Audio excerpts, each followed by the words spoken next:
ब्रेकनंतर आपल्या सगळ्यांचं पुन्हा एकदा स्वागत। सायन पनवेल हायवेला वाशी टोल नाक्यावरती वाहतूक कोंडी झाली आहे। जड वाहनं बाजूला उभी करण्यात आलेली आहेत। वाशीपासून मानखुर्द पर्यंत वाहतूक कोंडी होऊ लागली आहे। परिस्थिती काय आहे जाणून घेतले आमच्या प्रतिनिधींनी, पाहूया। सायन पनवेल हायवेवरती आता मोठ्या प्रमाणामध्ये वाहतूक कोंडी होऊ लागलेली आहे। मी सध्या वाशी टोल नाक्यावरती आहे आणि तुम्ही पाहता की याच वाशी टोल नाक्यावरती मुंबईच्या दिशेने आता ही वाहतूक कोंडी होताना दिसते।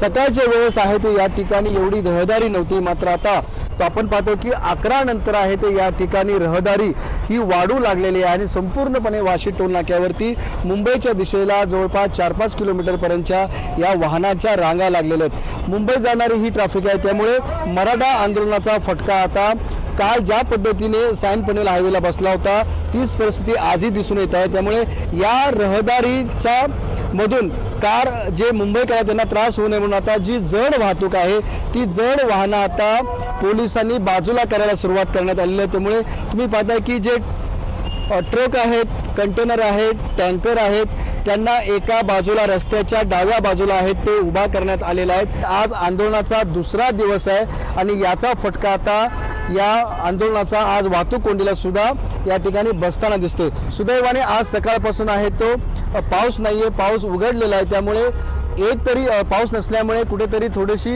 या ठिकाणी मदत आहे ती होताना दिसते पोलीस प्रशासनाला।